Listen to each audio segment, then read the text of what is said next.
Magandang araw po. Okay, so good morning po everyone. Ako po yung bunot today for moderating this press con. Siguro po first, Kong Leandro Leviste, your opening statement po. Yes, magandang araw po sa inyong lahat. Actually, medyo mahaba ang aking opening statement dahil inihanda ko na po ang list of information that I would like to share with the public today. Una po sa lahat, nandito po ako dahil trabaho ko na gawin ang lahat para sa aking distrito, tulad ng ibang mga kongresista. At marami po akong nakikitang mga dapat na reforma sa ating sistema. At bilang isang congressman, layunin ko na makakuha ang aking distrito ng fair share ng budget at ang ibang mga distrito ay dapat mabigyan din ng fair share. At pangalawa, gusto ko lang din naman ibaba ang presyo ng Dpwh projects, sinabi ko po, ng 25% para maiwasan ang posibleng 150 billion pesos ng kickbacks. Kaya anuman ang susunod kong sasabihin ay nasa konteksto na may solusyon naman. At sinasabi ko po ito para sana tumulong si Dpwh Secretary Vince Dizon sa mga solusyon na ito. My first point today is that contractors are part of writing the Dpwh budget and allegedly pay Dpwh officials for budgetary allocations from the non-allocable or so-called leadership fund that is prepared by the Dpwh. And as I will say more about later, I heard that Secretary Dizon and his team have connections with contractors, and in the interest of transparency, should disclose all of their connections with contractors and any knowledge that they have on the possibility of kickbacks from Dpwh projects. So that is the main point that I would like to bring up today that I will say more about later, that I am asking Secretary Vince Dizon to disclose any and all of his and his team's connections with current, past, or potential future contractors of Dpwh projects.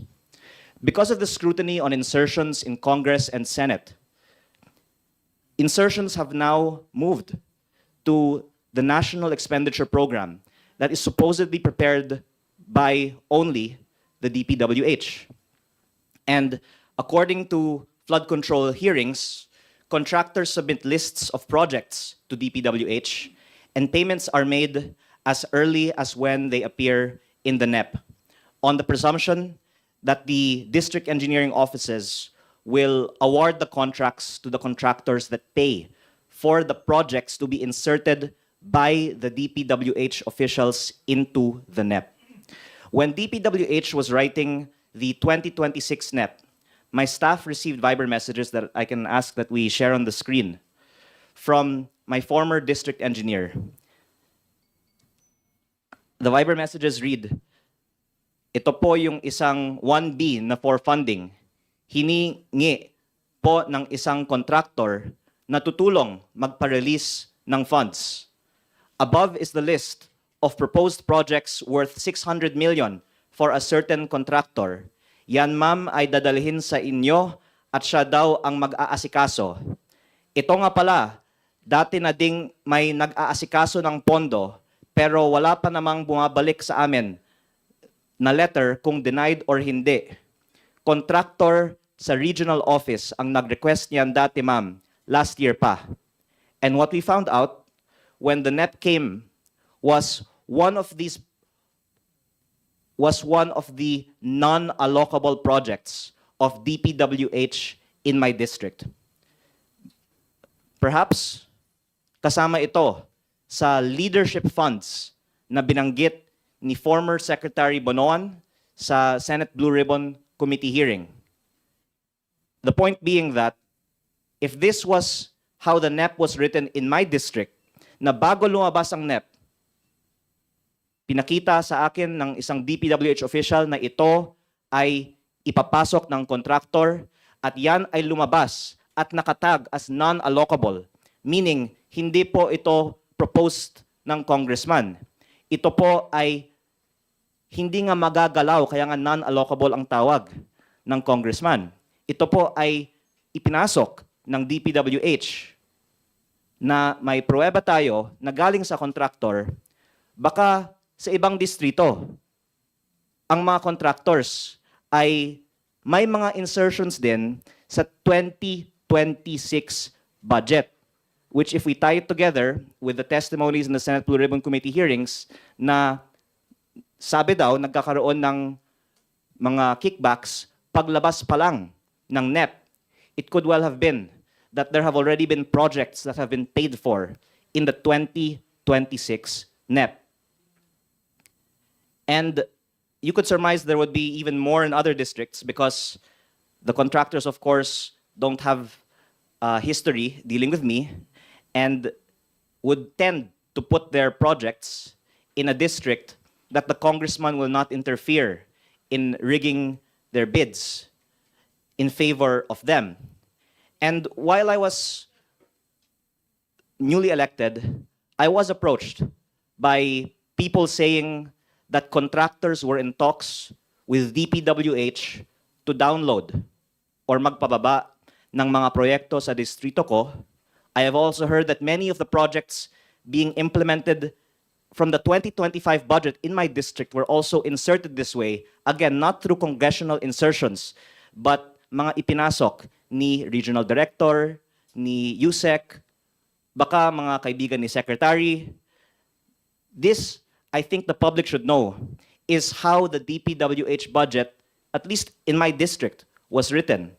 Based on what I was told, may mga contractor na may mga kakilala daw sa DPWH na nagpapasok ng mga projects. At again, weaving it together with the Senate testimonies, meron konsiderasyon. Kaya ipinapasok mga ito ng DPWH at ang mga contractor na yon ang nakakakuha ng mga kontratang ito.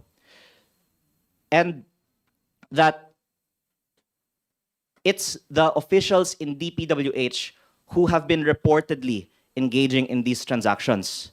And that the consequence from a policy standpoint is because my district will not allow rigging of bids, then this portion of the budget, which is non-allocable, which the DPWH can put in districts of their choosing, will not be put in districts like mine, where there is no rigging of bids.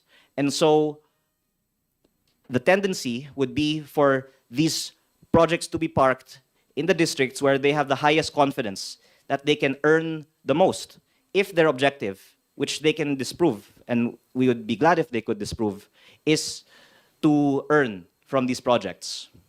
So this happened in the 2026 NEP that was submitted in July, in the time of Secretary Bonoan. And Secretary Dizon submitted a revised NEP in September of 2025 for 2026. And last Friday, the media asked him what changes he plans to make about the 2026 budget, and if it is safe to say that the 2026 budget is not yet stripped from insertions and leadership funds. And Secretary Dizon said, "My problem with the 2026 budget is it's no longer in our hands. And to be quite frank, I had zero part in that budget at all. I came in, it was already submitted, I was given a week to review it to submit a new budget. For 2027 moving forward, we're definitely going to review all these processes, all these formula, because these cannot continue." And I'm hoping that Secretary Dizon will use the time available to revise the 2026 budget, particularly the projects that can be traced to the non-allocable leadership funds, that he knows what they are because those files are available in DPWH because of the evidence that there has been some undesirable process for how projects were inserted into the DPWH budget with the input of interested contractors. So we have established that contractors insert projects into the DPWH NEP, and The question then is why? What motive would someone have not to touch these projects? I would add further that Secretary Dizon also added many new projects in the NEP, replacing some projects from Secretary Bonoan, and that information on these projects were committed to be shared in congressional budget hearings, but these have not yet been shared. Secretary Dizon said that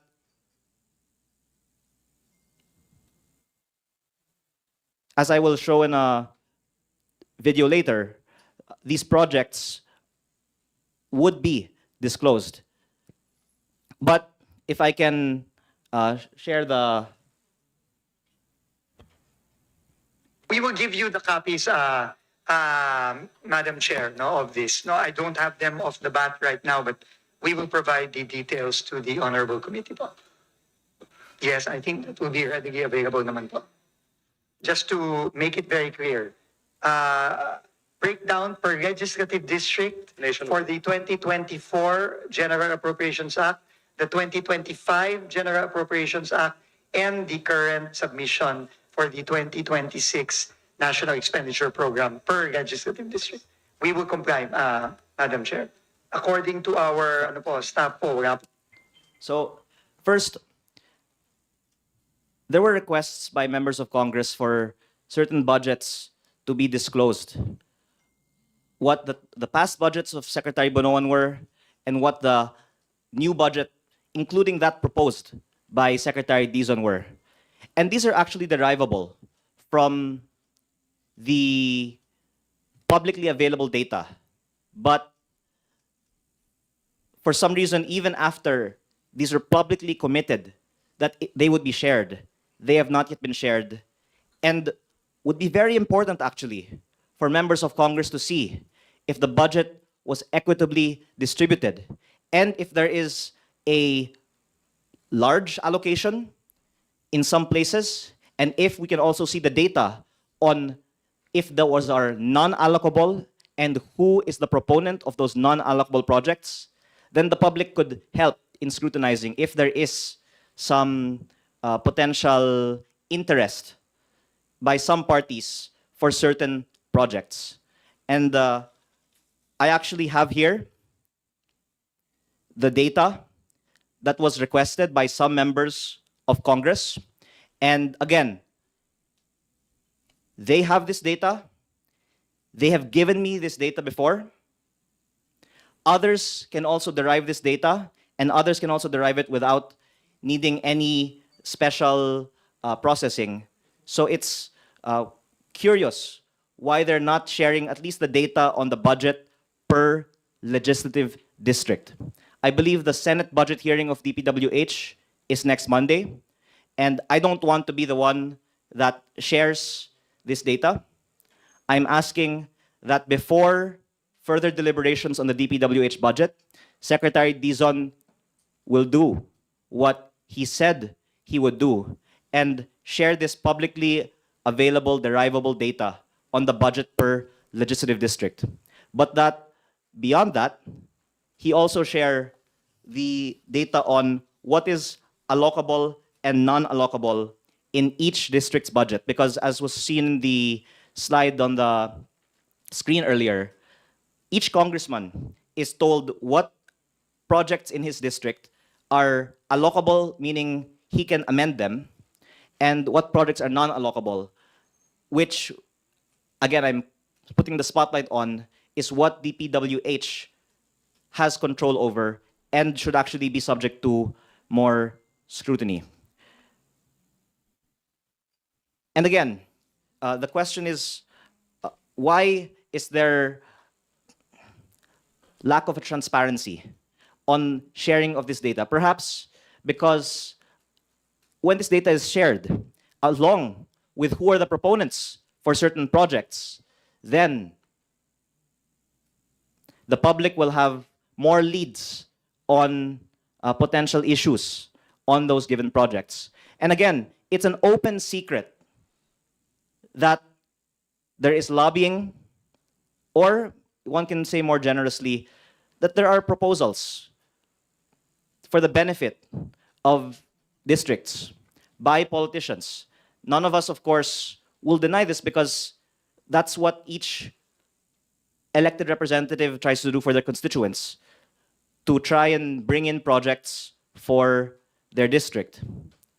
For some reason, though, the DPWH denies that politicians make proposals that are accepted in the NEP, even though former DPWH officials admit it, but that at least if we can play this part of the video, the last part of the video.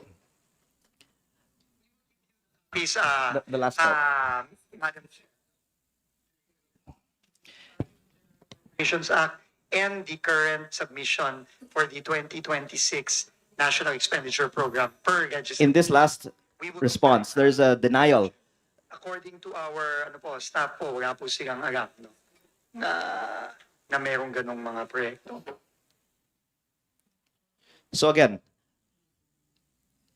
there has been a denial that politicians submit projects into the NEP because maybe if they admit it, then they'll have to reveal who is the proponent of these projects in the NEP. But if there's so much scrutiny on insertions in Congress, we should be even more closely examining insertions in the NEP because doing so might be for some purpose to avoid scrutiny in Congress. And again, even members of Congress don't deny that they try and do this for their own district. As I said in my prefatory speech, it is my job to bring in projects for my district. So it's just in our interest to propose that our district be given more support by the national government. What we're asking for is transparency on the requests that were approved, and then once we see that data, then there could be more scrutiny on why those particular requests were approved. So, moving on, the question is, what is the potential motive for someone not to disclose all this data? I mentioned earlier that Secretary Dizon's NEP added many new projects. You can see that there was a reduction in the flood control budget of Secretary Bonoan to Secretary Dizon, of course, by a very big amount.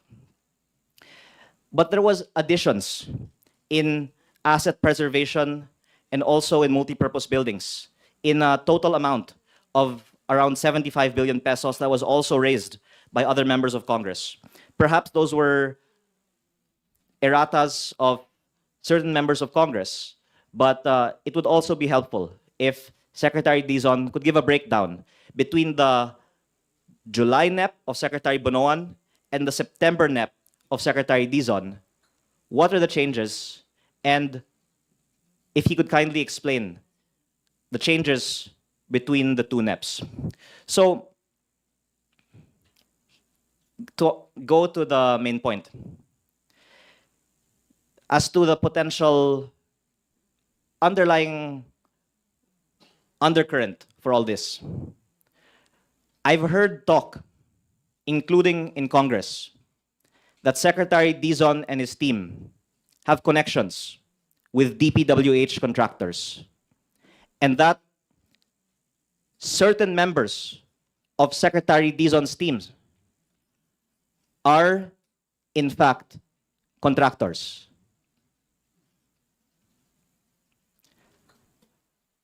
I am not the authority on this subject, but I think that it would be good to give Secretary Dizon the opportunity to explain. Of course, everyone knows people. So to say that Secretary Dizon knows DPWH contractors is not to say that there's anything inappropriate happening. Now, if he or members of his team have some proven interest in companies with DPWH contracts, and what I heard is that it's not him who is a contractor, it's a member or members of his team who are contractors. And how exactly, I'm not the authority. But I have been told that this is actually known by many in Congress now. Then the question is, if it's true that new appointees in DPWH have interests in companies that do business with DPWH, are we sure that there will be no conflict of interest in the awarding of contracts under the new leadership at DPWH? And why then has this not been previously disclosed? Secretary Dizon is very accessible to the media, and I hope then that we can ask him to disclose all of his and his team's connections to DPWH contractors, and if he thinks there are still kickbacks in DPWH, and if he has ever discussed or been offered kickbacks, and if he could share this so that we can all work together to stop the practice of giving kickbacks. Again, you can't avoid knowing people, but if these people have contracts with DPWH and in fact will win contracts in the months and years to come in DPWH, and that there is a reported history of kickbacks being given in DPWH, then I think it deserves more public scrutiny, especially because there are plans to decrease the projects being bid in the district engineering offices and move procurement to the regional or even central office. Could it be that these reforms in DPWH will not actually reduce corruption, but will transfer the benefits of it to another level or another group of parties or contractors? And again, I don't want to say this too authoritatively, but someone actually just told me before I arrived here now that not only did one person tell me that they heard that members of the team are actually contractors, that other members of the team have already been meeting with contractors outside of DPWH at may hinihingi na daw. So maybe Secretary Dizon can also check with all of his appointees who are the contractors, if any, that they have met since their appointment and what they discussed in those meetings. It's actually quite tragic because I know that so many people have so much hope for Secretary Dizon's leadership in the DPWH, as do I. And I hope then that he can be transparent on, even if it's not from him, but any attempted offers, any opportunities that he has had to talk with contractors or for his team to, any offers for kickbacks that have been made. So, again, this is all in the context of there being a history of this also happening in DPWH. And again, multiple sources telling me and saying that this is known already by many. And I will say one more thing related to my previous advocacy to lower prices in DPWH. If Secretary Dizon will lower prices by 25%, I don't even need to ask if he has any interest in DPWH contracts, because anyone who will lower prices by 25% is showing that he is against kickbacks. So I hope that Secretary Dizon will be a hero and lower prices by 25% and show that he is against kickbacks in DPWH. My other point a while ago is that there's also more information that he can share, and I already said that earlier. And again, I hope that, number one, the past budgets per district be disclosed, and the 2026 budget per district can be disclosed, so that we can see what districts have not gotten their fair share of the budget. And again, a while ago, the video showed that Secretary Dizon said wala po silang alam na meron ganong mga proyekto na insertions of senators or other politicians. And it is an open secret that politicians do give lists. Again, I would want more projects in my district, as would any congressman, not for a personal benefit, but for the district's benefit. And I think that it would be good to be transparent then, because if I were granted my request, it would be for additional classrooms. But if there are requests before for flood control projects, and then asphalt overlay or overpriced solar streetlights, let's just be transparent on what people have requested that has been granted in the budget. Because again, Secretary Bonoan admitted that there is a leadership fund. To add, out of the 600 billion pesos DPWH budget, there's allocable and non-allocable. And if I'm not mistaken, there's around 400 billion of allocable. So there might be close to 200 billion of non-allocable, which the district representatives might not know who is behind. So let's see what this non-allocable is. And that, again, there's even some data that I have here. There's other data that others also have. Much of this can also be pieced together from other publicly available sources, and there's really no reason for this not to be disclosed, because others anyway have it. I just hope that Secretary Dizon be the one to share it, and preferably before the Monday Senate budget hearing. And just to make another point, Congressman Toby Chanco also recently asked the Committee on Appropriations to disclose the projects submitted by congressmen to the House APRO Committee. I highly respect Congressman Chanco, and he is really the source for much of what the public knows about congressional insertions in the DPWH budget. And what I'm adding is that the insertions begin in DPWH, but to Congressman Chanco's point, every congressman has been given a baseline amount of insertions, or we now call them amendments, of 150 million pesos. This is an amendment. There's nothing irregular about it, and this is part of the job of members of Congress to identify needed projects. So there is a 150 million peso per congressman amendment into the DPWH budget. And some have been given more and some much more. And Congressman Chanco's point is that the Appropriations Committee has the list of what each member of Congress has submitted and has been granted, including of Congressman Chanco says party list representatives. So if you can see what a district representative has in his district, you can also see what a representative that it goes beyond the district has submitted. And there's certain cases where these representatives have large budgets, which are worth looking into, and in some cases where they also have ties to the contractors that end up getting awarded these projects. If I can just share the following that affects my district. Certain contractors have allegedly cornered large allocations in the DPWH budget, and if a district representative does not allow rig biddings and does not accept kickbacks, then these budgets might be allocated to other districts.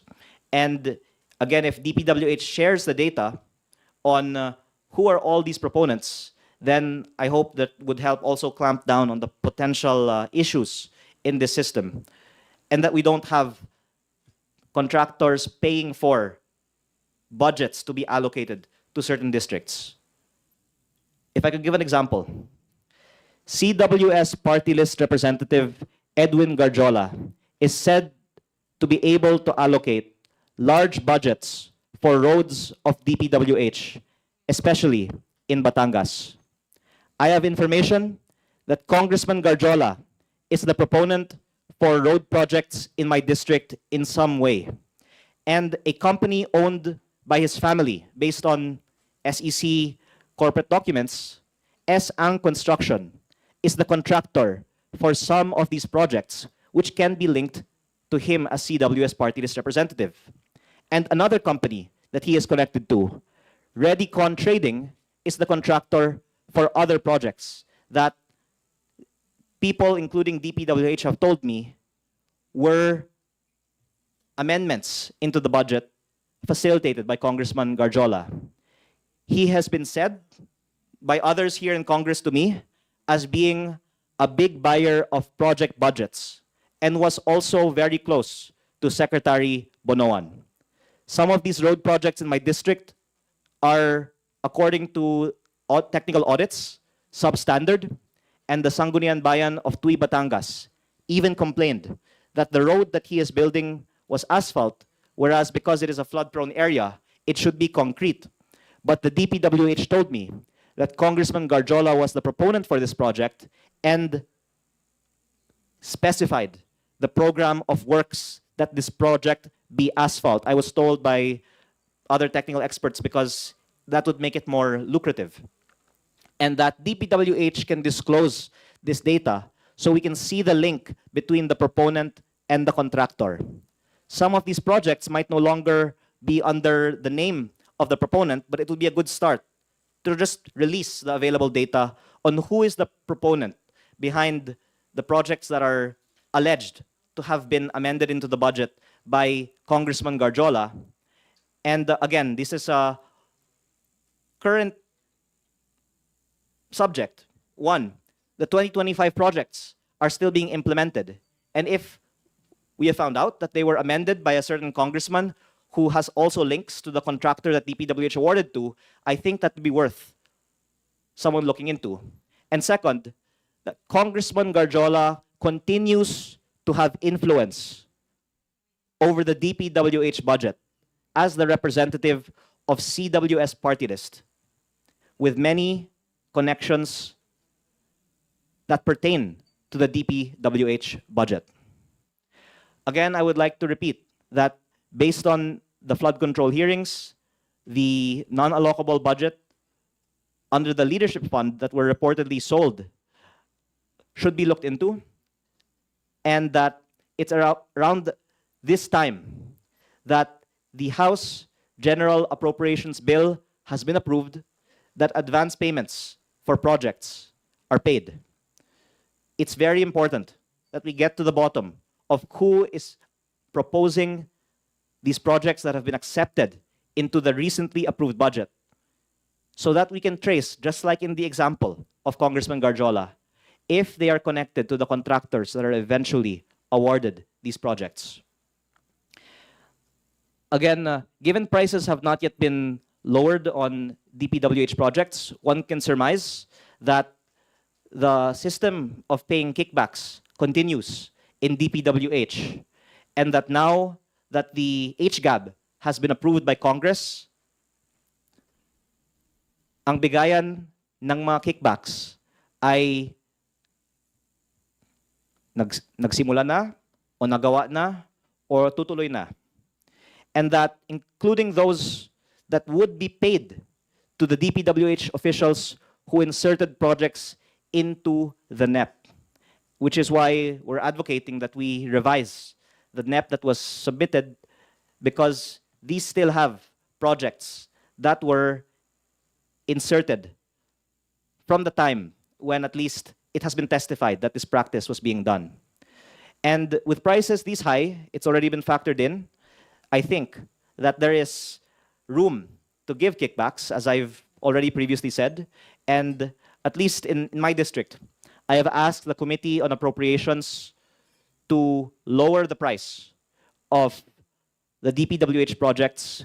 Kung meron po akong sabihin mong 1.6 billion pesos in Dpwh projects sa aking distrito, pwede akong makakuha ng sabihin niyo po 15% out of a total 25% of kickbacks. So sabihin niyo po sa 1.6 billion of Dpwh budget for 1st District Batangas, there's a potential 400 million pesos in kickbacks. And dahil hindi ko kukunin yun, hiningi ko sa Committee on APRO na ibaba na lang yung mga presyo, yung 1.6 going 1.2, or actually yung road projects na 1B going 700M na lang, so that the savings can be used for other projects in my district. But again, unfortunately, my district has been affected in terms of budgetary allocation because some of these big buyers of budgets, as reported, won't put projects in my district because they know that in my district engineering office, bawal ang pagluluto ng bidding at bawal ang kickback. Kaya siguro ang incentive ay ilagay na lang sa distrito kung saan may rigging of bidding at may kickback. Pero sa akin po, meron po akong naranasan na may mga lumapit at alam ko na may mga tao, kasama ang mga nabanggit ko kanina, na may hawak na malaking pondo at kung gusto ko sana mapalaki ang budget ng aking distrito, pumayag na lang ako sana na iluto nila ang biddings sa aking distrito, ka-kickback sila, pero magkaroon naman ng project ang aking distrito. Kung sinabi naman sa mga Senate hearings, 35 to 50% of contract price goes to a project, at least nakatulong sa aking distrito. Pero ako, hindi sang-ayon sa practice na ito, pero ang unfortunate consequence is yung mga distrito kung saan walang kickback, nababawasan ng budget based on the incentives of the system. My third and last point is a policy solution. We've already proposed that prices be decreased by 25%, and I would add that budgets should be allocated based on a formula, similar to how the internal revenue allotment or national tax allotment are allocated, which is 50% population, 25% land area, and 25% equal sharing. Not only because this is equitable, but because by avoiding discretion, you avoid corruption in the practice of selling budgets. If ERA was allocated based on discretion, there could also be a temptation to sell budgets for kickbacks. But because it is automatically computed, walang nagbibigay ng SOP para sa ERA o NTA. If we can take a look at the last slide that has been prepared, simply by taking a percentage of a budget based on population, we can see that any one of us on Google can derive how much the Dpwh budget of a district should be. So I'm just illustrating here how simple it is. You get the fact that the first district of Batangas is 0.6% of the country's population. Another district could be 0.7%, and multiply that by the Dpwh budget. That at least is a starting point. But the allocation of budgets in past and in the currently proposed 2026 budget is very far from this system because there is a baseline that is not largely based on population, and then there is the discretion to allocate projects on top of that.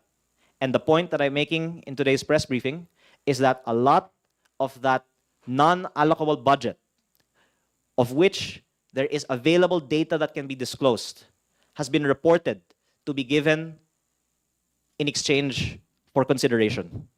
And the consequence of this system is that yung distrito na walang kickback ay nababawasan ng budget at yung distrito na may kickback ay binibigyan ng budget. And to wrap this up with a solution for the 2026 budget, we can give an example. If we lower the budget by 25% on 600 billion, there will be 150 billion in savings. Even less, let's say 100 billion pesos in savings. And we can see that based on the populations of many districts in the country, they don't even get half of what their fair share would be. I hope that after we see how much wrong there is in the current proposed Dpwh budget, there will be this reduction in prices and that the savings can be allocated to the districts that have not gotten their fair share based on population, so that we hit two birds with one stone. We lower prices, and from what could have gone to kickbacks, we instead can fund needed projects in underserved congressional districts.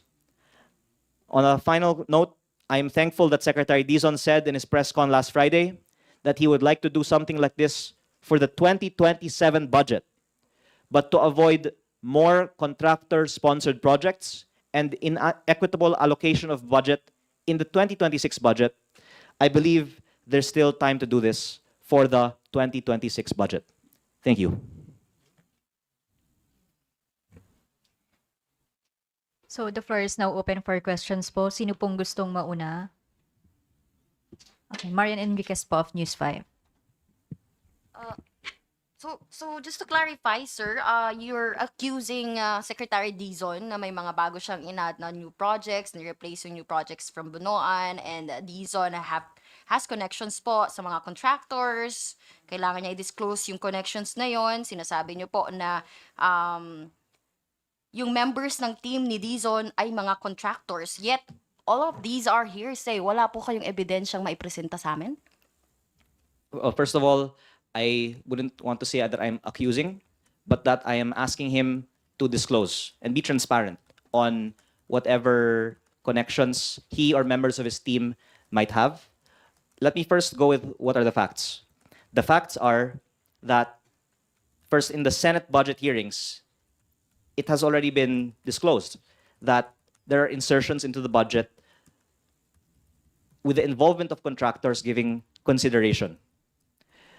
And in my own personal experience, I have been approached by Dpwh officials with lists from contractors saying they will propose it into the budget, and that came into the budget of Dpwh. And that it has been reported that this is widespread. Kung meron sa distrito ko, baka mas marami pa sa ibang mga distrito. So this is the context before Secretary Dizon came into the picture. And I have great respect for the real improvements that have been done in Dpwh since Secretary Dizon came into the picture. And so I am relaying what I have heard from multiple sources, that Secretary Dizon or members of his team have connections with Dpwh contractors. I was told by one source, some in his team are contractors. And yes, this is just what I was told. And I was told by another person that others on his team, even those who are not contractors, have been talking to contractors at may hinihingi. And maybe after I make this statement, some people can actually come out and say, yes, may hiningi ang mga opisyales ng Dpwh sa amin. I say this, of course, sensitively acknowledging that we have to work with the Dpwh on the budget and on the projects in our district being implemented well. And I hope that this does not get taken personally. And I am not saying this in a political context. I'm saying this from a intent for there to be reform based on the proposals that I have made for Dpwh.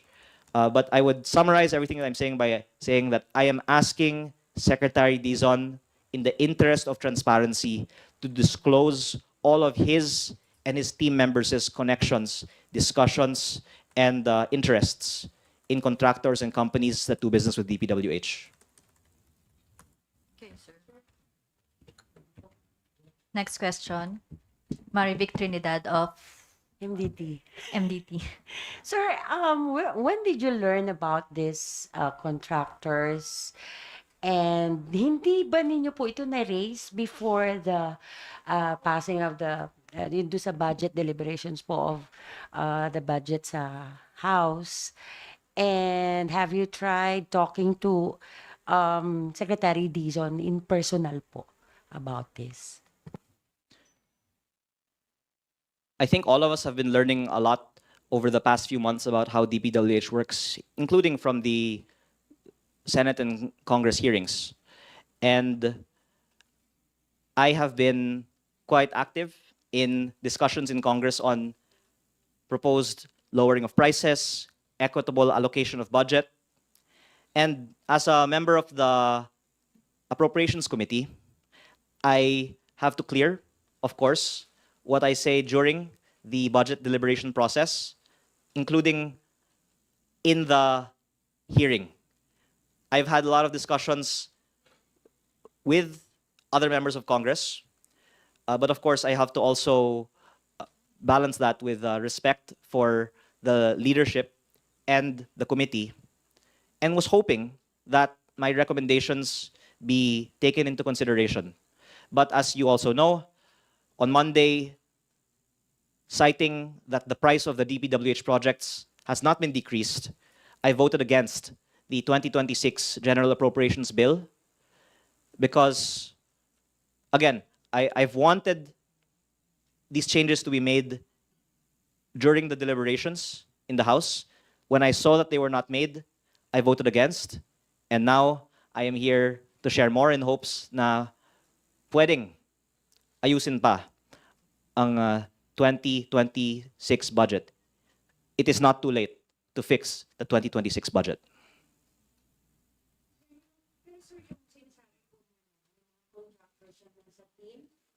Oh, actually yun, yung may contractor mismo sa team, I just heard about it a few days ago.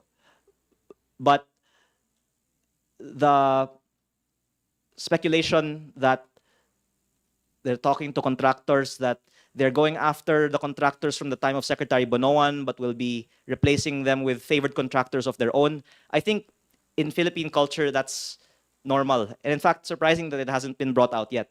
Because that would be the logical expectation, given the serious problems of our system. Again, Secretary Dizon has been regarded as a reformer, and he's done a much better job, of course, than than the one he replaced. But that again, I think because of the public temperature right now, no one should be beyond scrutiny. So I think it's only fair that we give Secretary Dizon the chance to be transparent and disclose if there's any truth to what we've heard.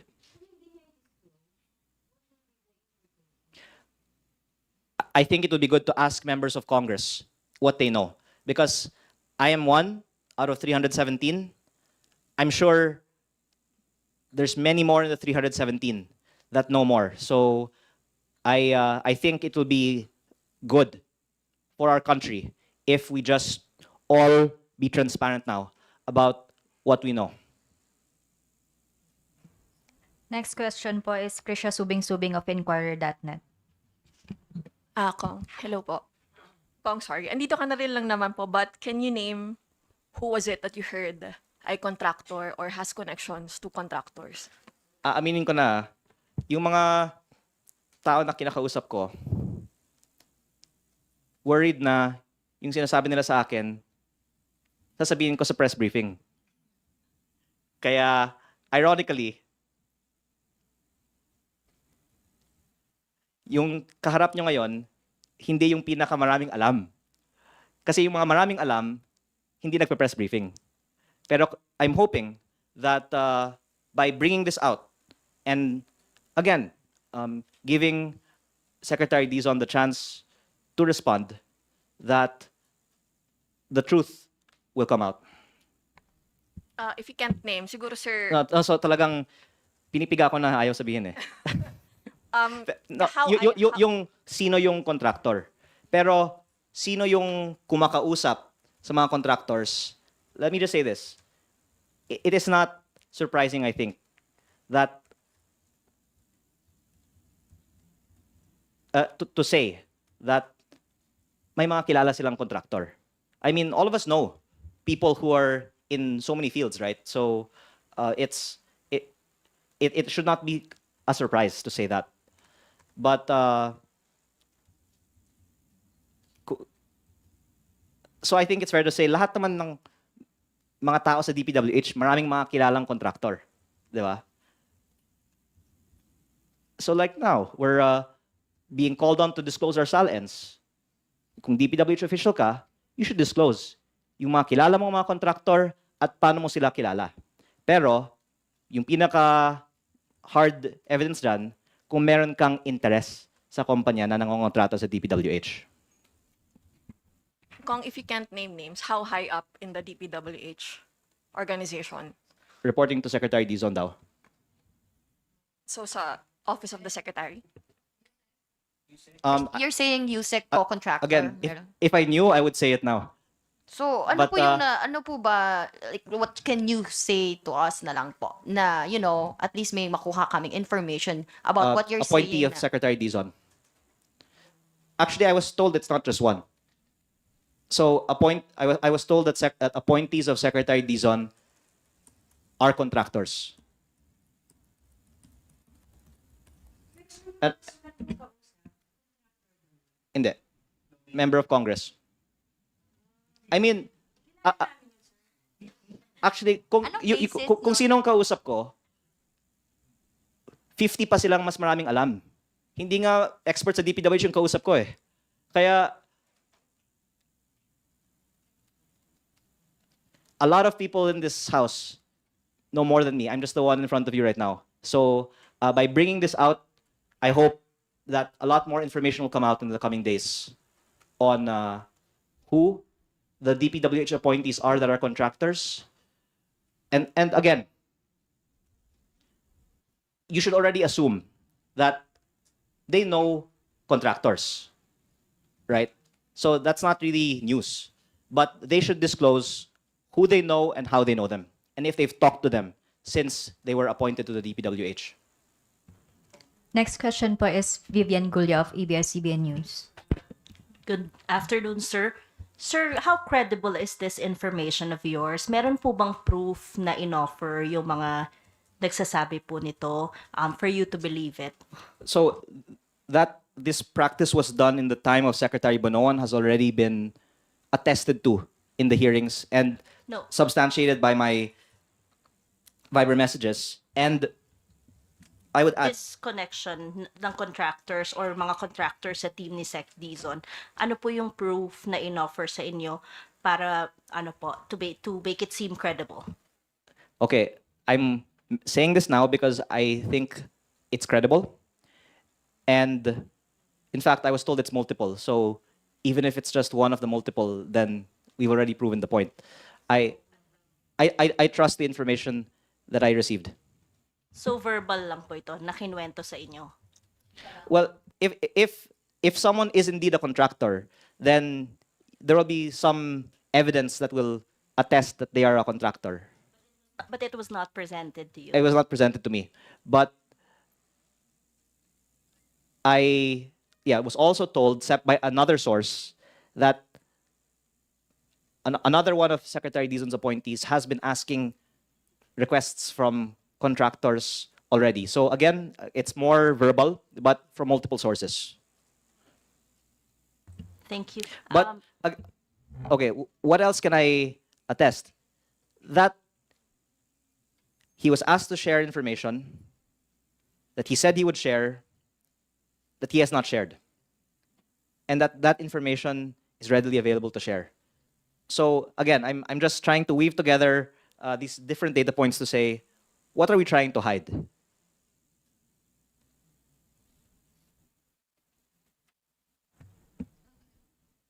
Sir, are you in talks with, Secretary Dizon na nakakausap mo ba siya? Yes. Actually, Anong sabi po niya dito sa mga requests po ninyo? Yung, kumbaga parang ang lumalabas is you're challenging him to disclose everything that he knows. Ano po ba? Mayroon po ba siyang reply man lang sa inyo? well, I wrote an open letter last Monday, which we have not received direct reply to, but the press conference he gave last Friday, I believe, responded to some points, including the lowering of the prices. And again, I would like to thank Secretary Dizon for being a true reformer insofar as he has committed to lower the prices to some extent. We look forward to see by what extent he lowers them. He said in our September 17 budget hearing, where my exchange with him was recorded, that he will lower it by at least 10%. But I think it can be lowered by more. Up to 25, I would say, is reasonable. But if somewhere in between 10 to 25, that will be good. And again, whatever allegations there are, if he lowers them by 25%, he's proving that he's not getting any kickbacks. But I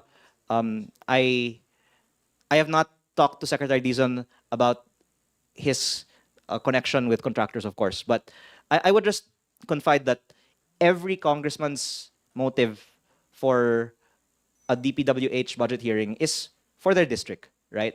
So for my part, I would say I'm saying these things because I want the best for my district. But I also want the best for the whole country and other districts. Because if we lower prices and end corruption, the savings can be shared with all districts.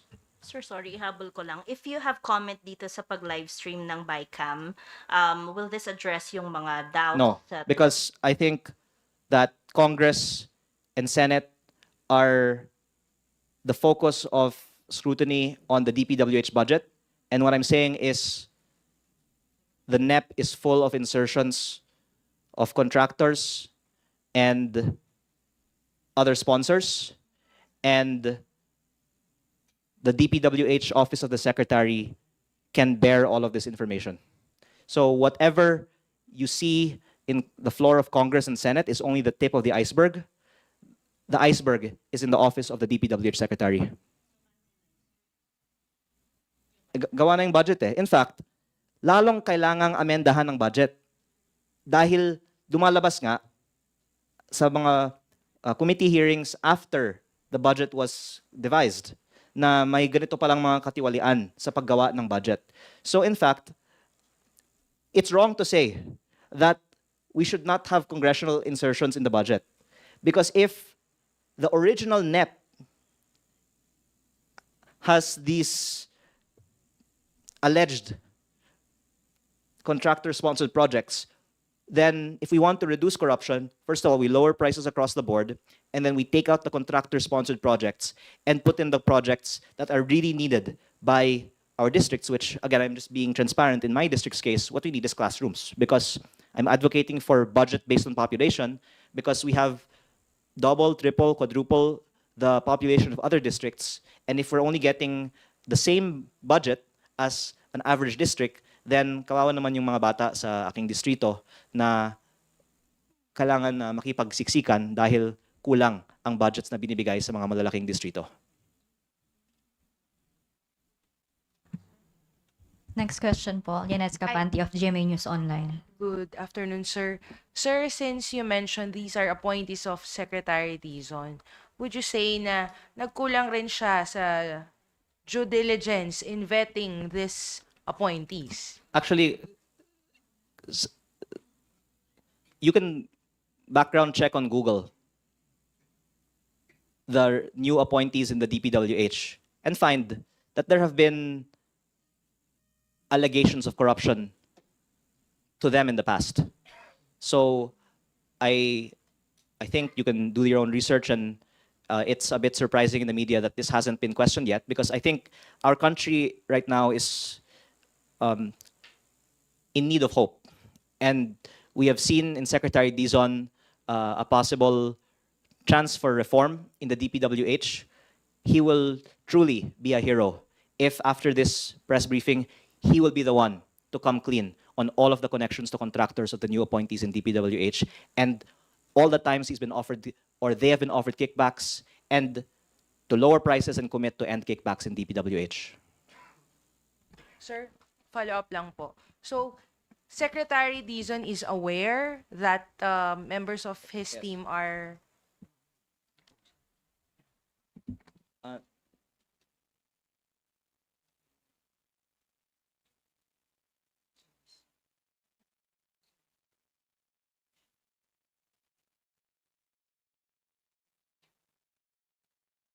Okay po. Okay, sir.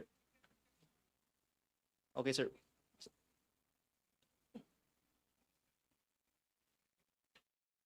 Yes, sir. Basta, sir, ang gusto ko, transparency and equitable allocation ng budget ng DPWH. Ayokong paboran lang ang aking distrito. Gusto ko wala ng korupsyon sa buong bansa.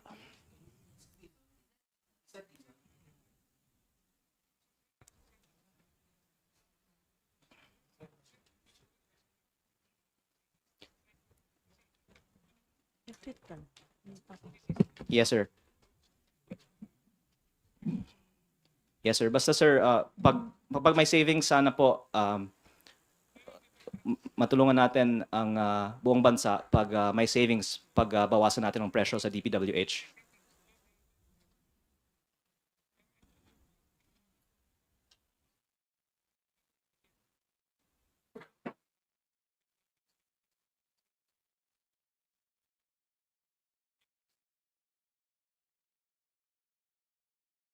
Yes.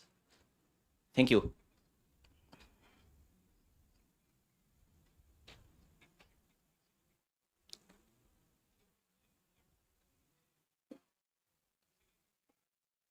Actually, as I said in the press con, I really don't know who's the contractor in your team, but if you can ask them and come clean to the public, then that would, I think, be a sign that there's real change now in DPWH. Meron bang kumausap sa contractor recently?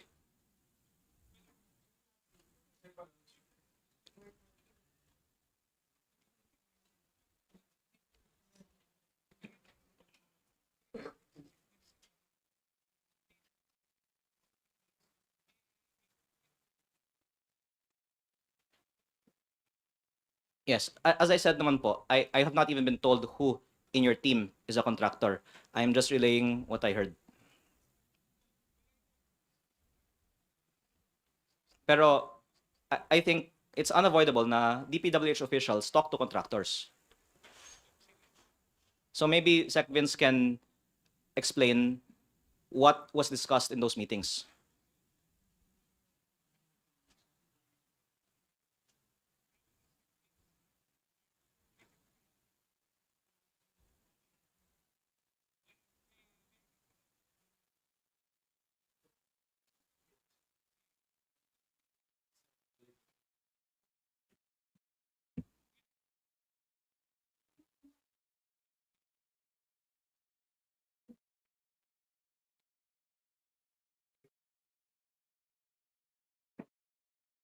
Thank you very much.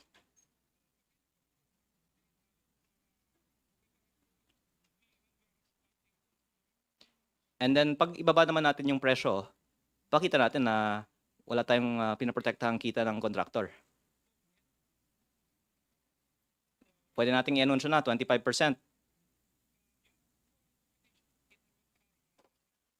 Kino-compute pa.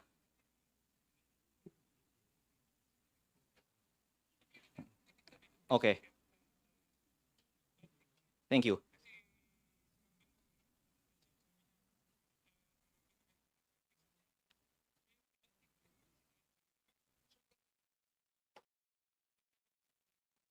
Thank you. Thank you.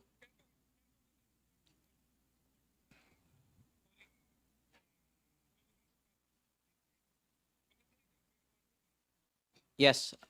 Thank you. And even beyond the appointees, of course, we know that the bureaucracy of DPWH is still intact from the past. So it would be good to also use this as a warning to others who are contractors in their bureaucracy.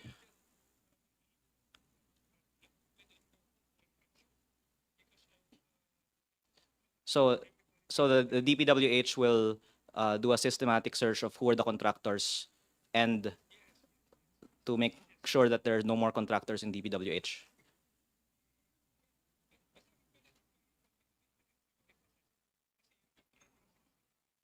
Yes.